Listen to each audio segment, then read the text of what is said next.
WrestleMania 41 was trash, the worst main events in years, the mid-carders sucked, and the opening matches were so poor.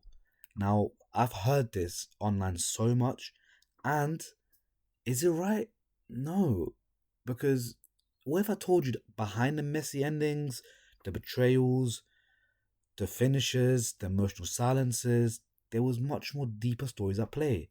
Welcome to Unpopular Defense, and today we're going to look at every single match that just happened at WrestleMania 41 and defend them to show how it built up to be the perfect WrestleMania. Now, many people did not like the main event of night one, and I don't understand it. People are saying that because there was no title, no stipulation, the ending felt not satisfactory enough. It needed something like a turn or something, and people saw it coming a mile away. Now, I do understand that. And people also saying that Rollins didn't earn it because his victory relied heavily on Paul Heyman's double betrayal. And he didn't win it due to his own merit or wrestling prowess, but due to a storyline convenience. Also, people are saying that Heyman kind of ruined it for some people, which I don't understand because I really enjoyed it. But they are saying that while some appreciated the surprise, many felt it was illogical, poorly executed, and detracted from the wrestlers in the match. Now, to defend this, honestly, I can't just talk to you about the spear that went into the pedigree. I can talk about the temporary alliance, how it was believable and legendary. I can talk about the triple submission moves that these guys did to each other. I can even talk about the triple finisher fest with all of them lying on the floor, which led to the betrayal. Or even before the betrayal, I can talk about how Paul Heyman's face throughout the match told a whole different story. But let's be real, even though people are saying they saw this a mile away, does that really mean it was expected? Because I don't believe so. I don't think WWE even teased this even for a second. Because was it really that predictable? I don't think so. And the swerve people are saying was genius because it instantly invested in what happens next with Rollins and Heyman. We get Rollins with Heyman as a brand new 100% heel turn for him, which could give you a massive storyline that could sell itself in the next few matches now. Honestly, just seeing CM Punk main event WrestleMania was surreal. He was a major part of the story and kept everyone on the edge of the seat. Punk not winning kept things interesting. He's got a built-in storyline now of trying to overcome the setback and Heyman's betrayal. And the Heyman turn, even though it was wild, we have no idea why he did that. But we are ready to find out now. That is how you create a memorable WrestleMania moment. And another criticism that I've seen the whole time was that the match was overhyped and undelivered. But I'll be honest, I know many people were on the edge of the seat for the whole time. Whether it was in the crowd, whether it was in the ring, everything seemed dramatic. To end it all off regarding this match, I want to say that WWE knows how to create a buzz, and this main event definitely did that. Everyone is talking about it. They're playing the long game. This non-title match likely sets up major title implications down the line. Sometimes you do need a big, dramatic moment to end WrestleMania, and a title is not always necessary for that. Now let's talk about the New Day's match against the War Raiders. Now, I know a lot of fans felt the heel turn of the New Day last year should have led to a more significant WrestleMania storyline, felt wasted in a tag team title match that wasn't heavily built, and believed the New Day should have featured high on the card. The finish of the match with Kofi Kingston holding Ivar's leg outside the referee's woo, allowing Xavier Woods to get a pin, was seen as some shady win and a highway robbery, diminishing the War Raiders and making the New Day look like they needed to cheat to win. In that defense, I would like to say that the New Day is one of the most decorated tag teams in WWE history, and their 11th tag team win, even with a new championship name, is a significant achievement and adds to their legacy. Their heel turn, while perhaps not in a main event feud, successfully generated heat for the New Day, and using underhanded tactics aligns with their new villainous personas. This can create compelling storylines moving forward with the War Raiders seeking revenge. The match itself was described as highly athletic with impressive double team maneuvers and a big man moonsault from Ivar, indicating the in-ring action was likely entertaining, and even if the match was controversial. The controversy surrounding the win provides an immediate storyline for a rematch and keeps both teams relevant in the tag team division. Now let's talk about Jey Uso vs Gunther for the World Heavyweight Championship, or otherwise known as online now as the Burial of Gunther. A significant amount of criticism has been directed at the match's finish, with Jey Uso making Gunther tap out to a rare naked choke after 3 splashes. This is described as terrible, dumb, weird, and rushed, with some questioning why Gunther, known for his resilience, would suddenly submit so quickly. Some viewers felt the match itself was slow or boring. Jey Uso's popularity and connection with the audience, Yee chants, were undeniable, and WWE capitalized on his momentum by giving him a significant win. Despite some negative reactions, others were happy for Jey's win, seeing it as a deserved win for his journey and acknowledging his connection with the fans. The match was described as heated, and Gunther's actions, like using a title belt, suggest a desperate attempt to retain his championship against a determined challenger. The awkward finish could be interpreted as Jey Uso catching a weakened Gunther in a submission after a hard-fought match, highlighting Jey's tenacity. And to top it all off, those two brothers, Jey and Jimmy, celebrating in the ring after the match is what WrestleMania is all about. Let's talk about El Grande Americano versus Rey Mysterio, who was later replaced by Rey Fenix. Now, they only had 24 hours to prepare for this match, yet the criticism is relentless.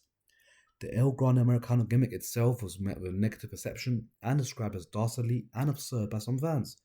The initial billing of his hometown as the Gulf of America caused further contention. Some felt that the wrestler portraying Americano, implied to be Gable, deserved better than to be in a mask gimmick at WrestleMania, especially being a popular babyface previously. The storyline leading to the match was considered controversial, and the match outcome, with Americano winning after using a metal plate in his mask, was seen as a cheap way to give him a victory over the debuting Rey Fenix. The fact that a talented luchador like Rey Fenix lost his WrestleMania debut under such circumstances is also a massive point of criticism right now. The use of underhanded tactics aligns with the heel persona of El Grande Americano and can prolong the feud with Mysterio or Phoenix. Despite the controversy, the match with Phoenix was described as a highly entertaining, with Phoenix showcasing jaw-dropping moves. The win for Americano, however controversial, suggests WWE is committed to the gimmick for the time being, potentially leading to further development and storylines. They only had 24 hours prepared for this match, and still managed to deliver. The match between Cargill and Naomi was historic as the first ever women's single WrestleMania match without a stipulation or a title on the line, indicating the strength of the storyline and the belief in their ability to deliver an engaging match based on pure hatred. Naomi's heel turn and a new character were praised by some, making her the best performer in all of WWE. The match itself was described as highly entertaining and tailored to Jade's strengths, showcasing her unique power and athleticism. She executed unique strongwoman spots that impressed viewers. Cargill's star power and X-Men-like presence were also highlighted as positives. Jacob Fatu vs LA Knight for the WWE United States Championship. Some criticisms of Fatu pre-WrestleMania revolved around his in-ring work, with people saying that his title reign in another promotion was awful and everything else needs work, besides his solid in-ring work. There were comments about him no-selling too much, making this match and his other matches seem less believable for some viewers. One comment suggests that he was overrated and shouldn't be more than an upper mid-card guy. Now, Jacob Fatu has a unique and raw appeal that resonates with many fans. His matches are often seen as destructive and impactful, offering a different style. His connection with the crowd, even leading to the Fatu chants, indicates a strong level of fan interest and engagement. Being pushed in a championship match at WrestleMania signifies WWE's belief in his potential as a main event player. His matches are often presented as dominant displays, emphasizing his power and establishing him as a force to be reckoned with. We could be seeing him main event next to WrestleMania. That's how much people love him in the audience. Now let's talk about Charlotte Flair versus Tiffany Stratton for the WWE Women's Championship. Some fans expressed disappointment that Flair, a returning megastar and Royal Rumble winner, lost their WrestleMania match. They felt it diminished her momentum and questioned the booking decision. Comments like, "Why bring Charlotte back just to lose?" were seen. Criticism was directed at the match itself, with some feeling it didn't live up to the standards expected from a WrestleMania title match. Some argued it was underwhelming or not main event quality. There were reactions suggesting that Tiffany Stratton winning felt rushed or undeserved to some, with fans believing Charlotte should have had a more dominant return and a title reign, and many believed that if Charlotte had won, she could have worked with Tiffany for another year or so and helped her improve and get to become a main eventer. Also, Tiffany Stratton's victory can be seen as a significant moment in her career, elevating her as a top star in the women's division by defeating a decorated performer like Flair on a grander stage. Flair losing could be a strategic move to create a compelling storyline moving forward. Perhaps it sets up a chase for the title, a character change for Charlotte, or a future rematch with different stipulation. Even in defeat, Flair's presence in a WrestleMania title match demonstrates her continued power and importance to the women's division. The match likely provided a valuable experience for Stratton, working with one of the most accomplished wrestlers in the world for a high-pressure environment. A loss for a returning star can a lot of times generate more intrigue and fan investment in their journey back to the top. Now let's talk about the Io Sky, Bianca Belair and Rhea Ripley match. Now I understand that Io Sky winning wasn't what was expected, and people are saying that she hasn't been built enough for not having enough of a strong individual push as a champion, and that it's an unlikely winner. However, I want to argue this, that she has some great moves. Her athleticism was off the charts in a match where athleticism was at its finest. The reversals in a match were absolutely amazing. And let's be real, if you listen to that crowd, they loved every big move. They even loved the failed pin attempt. A great crowd opening match, and then the end with the dive, it was breathtaking. And I'll be honest, it was not the WrestleMania opening match like Owen Hart versus Bret Hart, but I'll be honest, this was amazing. This got the crowd pulled in, and I'll be honest, I'll rate this match really, really highly. Now let's talk about a Sin City street fight between Damian Priest versus Drew McIntyre. Now I get it, people are saying that Damian Priest was buried because, let's be real, did Drew really need this win as much? Did he? I don't know. Especially after his WWE title reign, it might not leave much room now for Damian Priest to get back to the main event card. But I'll be honest, the table spots, the violence, the charisma that both of these wrestlers displayed was exciting. I get it, street fights are a staple in wrestling, but a lot of fans see it as a match type that is overdone and lacks in creative storytelling. However, these guys did actually tell a good story in a violent way.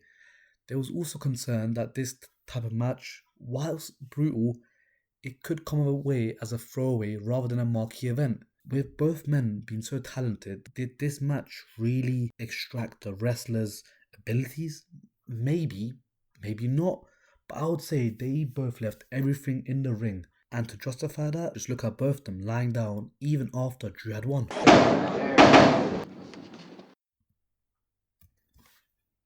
Now let's talk about the fatal four-way between Bron Breakker, Finn Balor, Mysterio and Penta.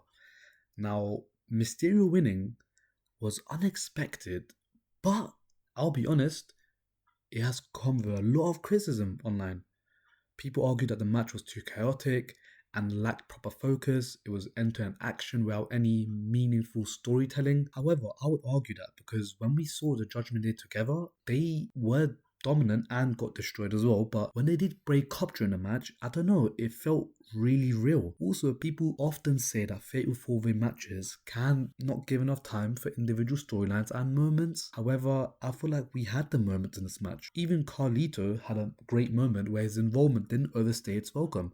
It was a great spear by Bron Breakker into Carlito, and the athleticism by Bron Breakker was outstanding in the match. Penta, with his naturally high-flying moves, added flair to the match. The story between Finn Balor and Mysterio is what dominated this match, and for the right reasons. I'll be honest, this was a great fatal four-way match. Now let's talk about the Randy Orton vs Joe Hendry match. For Orton, this was a special 20th WrestleMania match, only behind a game and a phenom. Against Joe Hendry, it was a debut from TNA, and people absolutely liked it because it was a short yet action-packed match. Now, I understand people saying that Randy Orton may have buried new talent, the match really didn't mean anything apart from a filler, but let's be real, after Kevin Owens' injury, we didn't know what we were going to expect. And to have Randy Orton wrestle at WrestleMania is always going to be iconic. That man is one of the most legendary wrestlers of all time, and hands down, probably the most talented. So even though Joe Hendry lost, it doesn't take anything away from Joe Hendry. Let's talk about AJ Styles against Logan Paul, and this match had the most heat in a negative way as most fans didn't want to see it. And to be honest, the match's pacing was kind of slow. The criticism was that Logan Paul does not belong in WWE. There's plenty of online hatred for Logan Paul. I understand that. A lot of people just call him a celebrity wrestler who only gets spotlight because of his fame rather than his wrestling skills. People also argue that this was just a cash grab for WWE. People hate the fact that Logan Paul won. Why? Because Logan Paul is still seen as a divisive figure due to his celebrity background and very limited wrestling experience. People also believe that Logan's been handed wins over real wrestlers. Fans could cry favoritism or say Logan's only winning because of his fame. As he beat AJ Styles cleanly, people call that disrespectful to a full-time talent who's grinded on the road for years and years and years. However, I want to argue, just have a look at the springboard moonsault by Logan Paul. Have a look at some of the wrestling techniques and moves he executes in that match. They are all of a top-class wrestler, and him winning is not disrespectful, it's a strategy. WWE is about moments, and Logan is one of the most natural heels in years. Him beating AJ has made fans hate him even more, which was the goal, and he has earned the spot, let's be real. He is not a one-and-done celeb. He has had incredible matches with Roman Reigns, Ricochet, and Seth Rollins. And let's be real, AJ Styles losing does not diminish his legacy. In fact, putting over Logan is a veteran work, and it keeps Styles fresh for one last big run. And to conclude on this match, let's be real, Logan Paul winning gets headlines, which brings even more eyes to the product. Let's talk about the Women's Tag Team Championship match between Liv and Raquel against Becky against Lyra. Now, everyone's already saying that Becky's hogging the spotlight again. They're arguing that another title run for Becky, who has already had countless accolades. People arguing that overshadows Lyra, making her look like a sidekick rather than building her as a solo star. But let's be real, look at the pop that Becky got when she entered. Look at the bigger pop that she got once she got tagged in. And it isn't only about Becky, it is also the rub on Lyra. Teaming one of the biggest stars in the company catapults her to the main roster elite. Becky is doing what top stars are supposed to do, elevate new stars. Think of this like John Cena with Sami Zayn back at NXT, but with gold on the line. The tag division needs star power and Becky adds instant credibility. This was a great tag team match that highlighted Becky's importance, and a picture of Becky holding the title a night after Seth Rollins won is just iconic.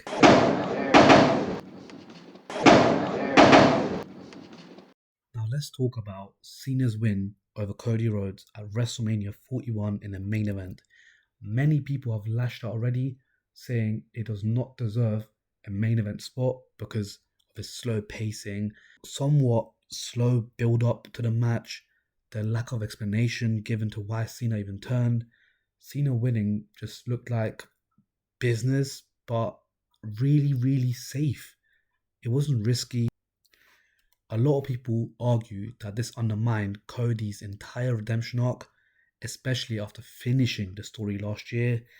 And some people also say that The Rock was not even involved. However, I want to say that Cena's heel turn is a once-in-a-generation moment. It freshens up his legacy and changed the entire WWE landscape. He deserved his 17th world title. Some people will argue that. I believe that if Cena was going to win his record-breaking 17th time, he deserved the main event of WrestleMania. Was it the best match? Arguably not. However, it had the biggest story of the year, and this match will live on for generations, and the image of Cena lifting that title will be ingrained forever. Now let's talk about WrestleMania 41 as a whole and defend it as being iconic, legendary. every match had storytelling. Also, every match filled its gap. None of it overstayed its welcome. None of the matches were particularly short. And as a whole, WrestleMania 41 should be seen as a massive success. Every storyline, in my opinion, had a payoff. The truth is not always popular, but it is always worth defending. Today, like Cena's heel turn destroyed wrestling, we destroyed the narrative that WrestleMania 41 was a failure.